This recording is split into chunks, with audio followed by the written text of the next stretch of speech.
और अब बात करते हैं राज की बातों की।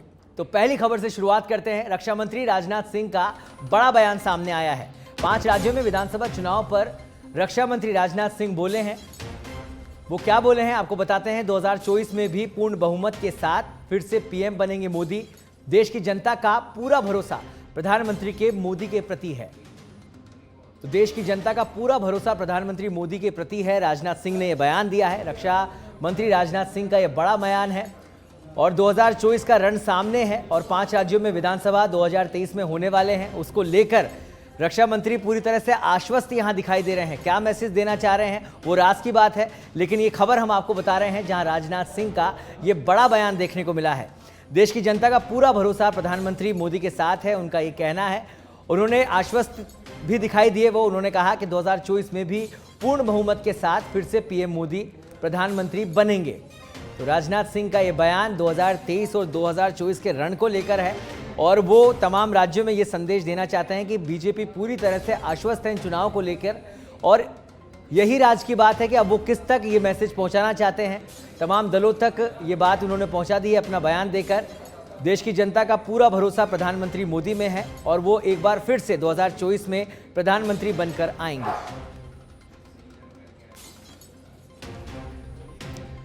और अब रुक करते हैं दूसरी राज की बात का। कांग्रेस की मुखर ज्योति ने आज थाम लिया भगवा का हाथ। ज्योति के भगवा दामन थामते ही चल पड़ी चर्चा। अगर यहां भी वैसा ही वैसा हुआ जैसा पहले हुआ था तो फिर क्या होगा, ये बड़ा सवाल है। आखिर ज्योति ने मुखर होकर बीजेपी का दामन तो थाम लिया, भगवा को तो थाम लिया, लेकिन जो पहले हुआ वो यहां भी अगर होगा तो फिर क्या होगा, ये बड़ा सवाल इस समय सियासी गलियारों में बना हुआ है। क्योंकि ज्योति तो मुखर है, चुप नहीं रहने वाली। मेयर रहते सीईओ से मुखर ज्योति का 36 का आंकड़ा रहा है। सरकार तक पर भी ज्योति मुखर रही, आला कमान तक पहुंच गई। जिन सीनियर नेताजी की फॉलोअर थी उनके भी विरोध में वो देखी गई। अपना सिक्का चलाने के लिए युवा नेता के पाले में वो चली गई। लेकिन युवा नेता भी जब अपेक्षित सफलता नहीं दिला सके तो फिर अब हाथ वाली पार्टी के से किनारा कर थाम लिया भगवा का दामन। तो कई तरह के सवाल और कई तरह के अटकलें इस समय बनी हुई है, क्योंकि आप भी समझ रहे होंगे कि राज की बात कहां तक और किसके लिए जा रही है। पहला जैसा हुआ वैसा ही अगर अब होगा तो फिर क्या होगा, ये बड़ा सवाल है। दामन तो थाम लिया है भगवा का ज्योति ने, लेकिन आगे क्या कुछ होगा ये गर्भ में छिपा हुआ है। अब देखना दिलचस्प होगा कि यहाँ ज्योति कितने दिन शांति से रह सकती हैं, क्योंकि जिस प्रमुख मुखरता से वो उस पार्टी में दिखाई दी थी, जिस तरह से वो आलाकमान तक पहुंची जब उनकी बातें नहीं मानी गई, और अगर यही रवैया यहाँ देखने को मिला और वो सब नहीं हुआ जो सोचकर वो आई हैं, तो फिर क्या होगा, ये बड़ा सवाल बना हुआ है और यही राज की बात है।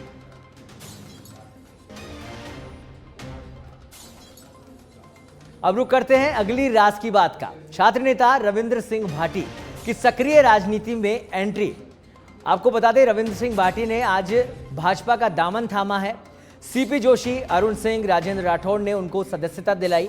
अब शिव में युवा नेता के आने से टिकट से पहले का रोमांच बढ़ गया है। पिछले लंबे समय से शिव विधानसभा क्षेत्र में सक्रिय हैं भाटी और अब शिव विधानसभा सीट से रविंद्र भाटी उम्मीदवार हो सकते हैं। लेकिन ये भी राज है कि क्या जिस उम्मीदवारी को लेने के लिए वो पार्टी में शामिल हुए, क्या वो उम्मीदवारी उनको मिल पाएगी, और वो उम्मीदवारी मिलती है तो क्या शिव से ही मिल पाएगी, ये बड़े सवाल है और ये भी समय के गर्त में छुपे हुए हैं। रविंद्र भाटी ने जेएनयू के छात्र संघ चुनाव में भी इतिहास रचा था। 2019 के छात्र संघ चुनाव की अगर बात करें तो उसमें निर्दलीय जीतकर भाटी ने इतिहास रचा था, जिसके बाद से लगातार छात्र हितों को लेकर आंदोलनरत रहे रविंद्र सिंह भाटी। इसी के चलते युवाओं में रविंद्र सिंह भाटी की खासी लोकप्रियता है। लेकिन इस लोकप्रियता का फायदा, युवा चेहरा होने का फायदा और खासतौर पर शिव से उम्मीदवारी का फायदा उनको मिलता है या नहीं मिलता है, ये समय के गर्त में छिपा हुआ है और यही राज की बात है जो अब आगे जग जाहिर होगी। जैसे ही लिस्टें आएंगी उसके बाद ये जग जाहिर होगा कि किस उम्मीद से रविंद्र सिंह भाटी आए थे और लोकप्रिय भी थे, युवा चेहरे भी थे, और जो उनकी डिमांड है, जिस उम्मीद के साथ आए हैं, क्या वो पूरी हो पाएगी, यही राज की बात है। तो अब बात करें अगली राज की बात की, तो तारानगर से ये राज है। तारानगर में सियासी उलटफेर। कांग्रेस के दिग्गज नेता चंद्रशेखर वैद्य बीजेपी में शामिल हो गए हैं। आज ही वो बीजेपी में शामिल हुए हैं। पिछली बार चंद्रशेखर बैद ने निर्दलीय चुनाव लड़ा था। चंद्रशेखर बैद को मिले थे 42,000 वोट। तारानगर में वोटों पर लंबे समय से बैद परिवार की पकड़ रही है। बीजेपी से राजेंद्र राठौड़ और कांग्रेस से नरेंद्र बुढ़ानिया चुनावी मैदान में बैद के बीजेपी में जाने से चूरू की राजनीति में खासा प्रभाव पड़ेगा। अब ये प्रभाव कितना पड़ेगा, कैसे पड़ेगा और इसका लाभ मिल पाता है या नहीं, ये समय के गर्त में छुपा हुआ है और यही राज की बात हम आपको बता रहे हैं। फिलहाल कई उम्मीदों के साथ आज पार्टी को ज्वाइन किया है, भगवा का दामन थामा है, लेकिन कई चुनौतियां अभी देखने को मिलेगी। अगर पिछली बार की चुनाव की बात की जाए तो निर्दलीय चुनाव लड़ा था चंद्रशेखर बैद ने और चंद्रशेखर बैद को 42,000 वोट मिले थे। आपको बता दें, तारानगर में वोटों पर लंबे समय से बैद परिवार का पकड़ रही है, बैद परिवार का दमखम रहा है, लेकिन ये दमखम अभी और कितना कारगर साबित होगा और बीजेपी को इससे कितना फायदा होगा, ये तो आने वाले समय में ही पता चलेगा और इस राज का खुलासा भी तभी होगा जब चुनाव हो जाएंगे। बुढ़ानिया चुनावी मैदान में बैद के बीजेपी में आने से चूरू की राजनीति में खासा प्रभाव पड़ेगा, ये तो तय है।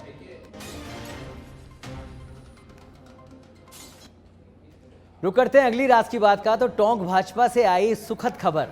आपको बताएं, पूर्व विधायक राजेंद्र गुर्जर से मिलने पहुंचे विजय बैंसला। पूर्व विधायक राजेंद्र गुर्जर ने विजय बैंसला को समर्थन दिया। जिला प्रभारी रमेश विधुड़ी, जिला अध्यक्ष राजेंद्र पराना उनके साथ मौजूद रहे। अब ये राजनीति किस तरफ जारी है, ये तो देखने वाली बात होगी। फिलहाल पूरे दमखम के साथ इस समय दिखाई दे रहे हैं। टोंक भाजपा से ये सुखद खबर है जो हम आपको बता रहे हैं। अब इसमें कितने राज हैं और वो राज कौन कौन से हो सकते हैं, ये तो या आप समझ सकते हैं और आने वाले समय में तो पता चल ही जाएंगे। फिलहाल आपको बताएंगे, पूर्व विधायक राजेंद्र गुर्जर से विजय बैंसला मिलने पहुंचे। पूर्व विधायक राजेंद्र गुर्जर ने विजय बैंसला को समर्थन भी दिया है। अब ये समर्थन किस तरह का है और कितना प्रभावी होगा, ये तो चुनाव ही बताएंगे। जिला प्रभारी रमेश भिधोड़ी, जिला अध्यक्ष राजेंद्र पराना भी उनके साथ मौजूद रहे। राज की बातों में आगे बढ़ते हैं तो आपको बताते हैं कि भाजपा में उम्मीदवार चयन को लेकर इस समय मशक्कत लगी हुई है। सीएम गहलोत और पायलट के खिलाफ कोई सही उम्मीदवार अभी तक नहीं मिल पाया है। इसके लिए जीतने योग्य उम्मीदवारों की तलाश लगातार भाजपा में जारी है और इसको लेकर महामंथन भी किया जा रहा है, क्योंकि दो बड़े नेता कांग्रेस के राजस्थान की सियासत में, दो कद्दावर नेता अशोक गहलोत, सचिन पायलट, और अगर वैसा ही कोई उम्मीदवार नहीं उतारा गया तो हार तो तय है ही। अशोक गहलोत भाजपा के लिए सबसे बड़ी चुनौती इस समय बने हुए हैं। आपको बताएं, यहाँ मुकाबले के लिए भाजपा अपनाना चाहती है एक विशेष रणनीति। वो रणनीति क्या होगी, ये भी बड़ी राज की बात है। सूत्रों के मुताबिक भाजपा आलाकमान जोधपुर के पूर्व राजघराने के संपर्क में भी है, तो राजघराने के भी संपर्क में है और अभी हाल ही में देखने को भी मिला जिस तरह से उदयपुर राजघराने को मैदान में उतारा गया। हाल ही में पीएम मोदी के दौरे के दौरान गज सिंह ने एयरपोर्ट पर उनका स्वागत किया था, तो उसी समय से सियासी गलियारों में चर्चाएं भी तेज थी कि यही वो चेहरा हो सकते हैं जो कहीं ना कहीं मुख्यमंत्री अशोक गहलोत को टक्कर दे सकते हैं। अब ये टक्कर कैसी होगी या वाकई में ये उम्मीदवार बनेंगे या नहीं बनेंगे, ये तो राज बना हुआ है। मोदी और गज सिंह के बीच 15 से 20 मिनट आपको बता दें बात हुई थी, मंत्रणा की गई थी। वहीं टोंक में भी भाजपा को फिलहाल मजबूत स्थानीय नेता की तलाश लगातार जारी है। पायलट के खिलाफ सुखबीर सिंह जौनपुरिया, रमेश भिधुड़ी का नाम चर्चाओं में तो है, लेकिन इनमें से किसको मौका मिलेगा, ये बड़ा राज है। और राज की बातों में अब बात कांग्रेस की 7 गारंटियों की। कांग्रेस की 7 गारंटियां सिर्फ 24 घंटे में 1 लाख से ज्यादा इन गारंटियों पर रजिस्ट्रेशन हुए हैं। आपको बताएं कि सीएम गहलोत ने धन्यवाद तमाम जनता का दिया है और उन्होंने कहा है कि आपका यह विश्वास ही हमारी प्रेरणा है। कांग्रेस के हाथ पाए गारंटी का साथ, अब ये नारा भी मिल चुका है। ये नारा कितना प्रभावी होगा और आने वाले चुनाव में कितना फायदा पार्टी को इसका मिलेगा, इन 7 गारंटी का मिलेगा, ये समय के गर्त में छुपा हुआ है और यही सबसे बड़ा राज है। रजिस्ट्रेशन हो रहे हैं, 24 घंटे में 1 लाख से ज्यादा रजिस्ट्रेशन भी हुए हैं। मुख्यमंत्री ने धन्यवाद भी दिया है और नारा भी दिया है कि आपका यह विश्वास ही हमारी प्रेरणा है। कांग्रेस के हाथ पाए गारंटी का साथ, ये गारंटियां कितनी प्रभावी होगी, ये देखने वाली बात होगी। तो अगली राज की बात आपको बताते हैं। सत्ताधारी पार्टी में अटकी हुई टिकटों पर इस समय खूब जोर आजमाइश चल रही है। आपको बता दें, राजधानी की कई सीटों पर टिकट अभी होल्ड पर है। उन टिकट्स का अभी तक फैसला नहीं हुआ जा रहा है। आपको बता दें कि इंतजार किया जा रहा है पहले आप का, जो पहले लिस्ट में जारी करेगा उसके बाद सभी अपनी स्ट्रेटेजी बनाए हुए हैं, उसी हिसाब से उम्मीदवार को मैदान में उतारा जाएगा। और उसी के चलते ये राज बना हुआ है कि राजधानी की कई सीटों पर अभी होल्ड है और वो होल्ड कब तक रहने वाला है। 1 अनार और 100 बीमार यहां पर सीटों पर देखे जा रहे हैं। 1 अनार और 100 बीमार वाली कहावत के मुताबिक आलाकमान संशय में है। इधर टिकटार्थी कहते हैं, सुनो जी जरा इन्हें इंतहा हो गई इंतजार की। अब सभी को एक बार फिर अगली सूची का इंतजार है और यह भी इंतजार है कि उनका नाम इस सूची में शामिल होगा या नहीं। राज की खबरों में आगे बढ़ते हैं, बॉर्डर वाली सीट की बात करते हैं। बॉर्डर वाली सीट पर क्यों हुआ घमासान, ये बड़ा सवाल इस समय सियासी गलियारों में बना हुआ है। बॉर्डर वाली सीट पर क्यों आखिर घमासान हुआ? बॉर्डर वाले दोनों जिलों की कुछ सीटों पर इस समय बवाल मचा हुआ है। घमासान दिल्ली तक पहुंच चुका है। इसके लिए मंत्री सियासी परिवार के वारिस को लड़ाने की जिद पर अड़े हुए हैं। मंत्री के मुताबिक सियासी परिवार से जुड़े नेता को टिकट मिलने पर ही लड़ेंगे चुनाव, जबकि बड़े नेताजी बॉर्डर वाले जिले की दूसरी सीट से लड़ना चाहते हैं। तो ये बॉर्डर वाली सीट कौन सी है, ये आप सब समझ रहे होंगे और इसको लेकर लगातार राजस्थान से दिल्ली की दौड़ जारी है। ऐसे में पेच अब तक फंसा हुआ है, टिकट होल्ड पर है। राज की खबरों में आगे बढ़ते हैं और आपको बताते हैं कि विपक्षी पार्टी में दो ध्रुवों के बीच सियासी लगातार जारी है। सियासी सीजफायर हो रहा है। प्रदेश की पूर्व मुखिया मारवाड़ से आने वाले केंद्रीय मंत्री के बीच सियासी गिले शिकवे हुए दूर। ये खबरें इस समय सियासी गलियारों में चल रही है। इस सियासी समझौते की बुनियाद पर दिल्ली कितना शामिल रहा, ये तो देखने वाली और आपके समझने वाली बात है। फिलहाल आपको बताएं कि इस सियासी समझौते की बुनियाद दिल्ली में ही पड़ गई थी। सियासी समझौते में कुछ नेताओं ने भी अपनी अहम भूमिका निभाई। दो चेहरों के समझौते के बाद अब बाकी चेहरों को भी सिग्नल मिल चुके हैं। मतलब चेहरे बनकर लड़ने से कुछ नहीं होगा, होगा वही जो मंजूर आला कमान होगा। तो ये नारा किस पार्टी से है, किस उम्मीदवार से है और वो कौन है, ये आप सब समझ ही रहे होंगे। लेकिन लबे-लबाब बात यही है कि होगा वही जो मंजूर आला कमान होगा। तो राज की बातों में अगली बात की बात करें तो भाजपा में इस समय बगावत नहीं थम रही है। पहली लिस्ट जब से जारी हुई लगातार बगावत जारी है। सवाईमाधोपुर जिले में बगावत जारी है। आपको बताएं, बामनवास विधानसभा सीट से भाजपा प्रत्याशी के विरोध में भाजपा ही उतर आए हैं। वहीं भाजपा कई कार्य समिति सदस्य आशा मीणा भी बागी हुई है। आशा मीणा ने निर्दलीय प्रत्याशी के रूप में अपनी ताल ठोकी। बगावत के चलते भाजपा का समीकरण यहां बिगड़ सकता है। आपको बता दें, भाजपा में भीतरघात की प्रबल आकांक्षा यहां पर जताई जा रही है। तो भाजपा में भीतरघात की प्रबल आशंका यहां पर बनी हुई है। सवाईमाधोपुर की बात कर रहे हैं तो कौन नेता इसमें शामिल है, यह आपको समझ ही आ रहा होगा। बढ़ते हैं अगली राज की बात की ओर। तो हिंडौन नगर परिषद की पूर्व सभापति गायत्री कोहली ने भी भाजपा से बगावत कर दी है। दर्जनों भाजपा कार्यकर्ताओं के साथ जेजेपी में वो शामिल हुई। हरियाणा के डिप्टी सीएम दुष्यंत चौटाला ने पार्टी का दुपट्टा पहनाकर उनका स्वागत किया। स्वागत तो करना ही था क्योंकि वो अपनी पार्टी में आ रही है और कहीं ना कहीं पकड़ बनाने की जुगत में इस समय चौटाला लगे हुए राजस्थान में। तो दुपट्टा पहनाकर उनका स्वागत किया। पूर्व सभापति के साथ पार्षद सहित सैकड़ों भाजपाइयों ने बीजेपी को वहां से छोड़ दिया है, बीजेपी का दामन छोड़ दिया है। हिंडौन विधानसभा सीट से दावेदारी जता रही गायत्री कोहली अब बीजेपी का दामन छोड़ चुकी है। भाजपा आलाकमान ने पूर्व विधायक राजकुमारी जाटव को अपना प्रत्याशी बनाया है।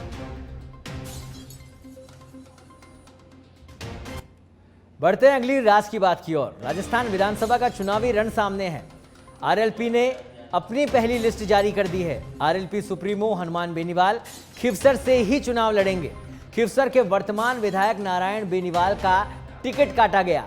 भोपालगढ़ से विधायक पुखराज गर्ग, मेड़ता से विधायक इंदिरा देवी बावरी को टिकट मिला है। भीम आजाद पार्टी से गठबंधन के चलते ये छोटी सूची जारी की है। दलित, अल्पसंख्यक और बाहुल्य सीटों पर भीम आजाद पार्टी पर दांव खेले जा सकते हैं। 2018 में आरएलपी के 3 विधायक बने थे। आरएलपी से गठबंधन से पहले आजाद समाज पार्टी 17 प्रत्याशियों की घोषणा कर चुकी है।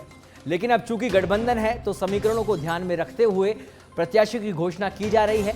कौन कौन से प्रत्याशी शामिल होंगे, कहां से किसको मौका मिलेगा, ये तमाम राज की बातें इस समय बनी हुई है। बढ़ते हैं अगली राज की बात की ओर। अब किसी मंत्री के घर ईडी का छापा पड़ेगा। इस बार प्रदेश में पार्टियां नहीं है ईडी की तैयारी को लेकर तैयार। आपको बता दें, ईडी चुनावी नैरेटिव को लेकर तैयार है। चुनावों से पहले प्रदेश में ईडी के एक्शन से सियासी हलचलें बढ़ने लगी है। जांच एजेंसी के रडार पर बताए जा रहे हैं अब एक मंत्री पहले ही दायरे में आ चुके हैं, ईडी जांच के दायरे में। आपको बता दें, अब दूसरे मंत्री की बारी बताई जा रही है ईडी के रडार पर, इसलिए आगे भी बताया जा रहा है बहुत कुछ देखना अभी बाकी है, यानी कि पिक्चर अभी बाकी है। अगला नंबर किसका होगा, इसकी हर तरफ चर्चा बनी हुई है।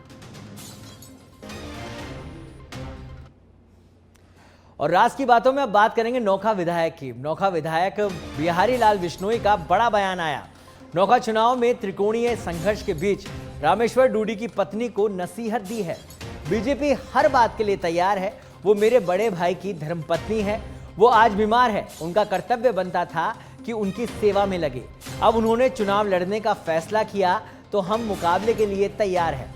नोखा में पिछले 5 साल में जनता ने रोए खून के आंसू। उनका कहना है कांग्रेस सरकार बना रही थी और सीएम की रेस वाले बड़े नेता में मेरे सामने चुनाव लड़ा।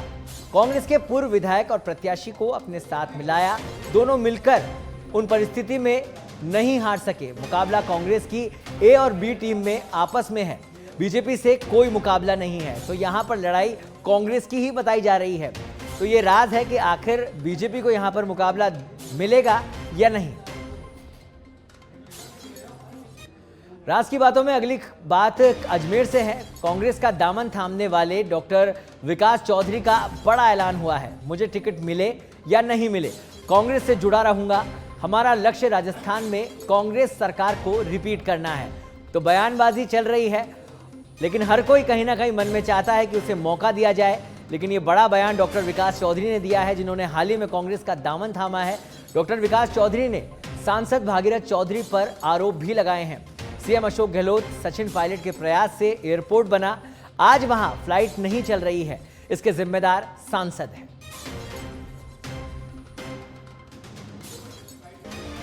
राज की बात में फिलहाल के लिए इतना ही। देश और दुनिया की तमाम खबरों के लिए आप देखते रहिए सच बेधड़क। नमस्कार।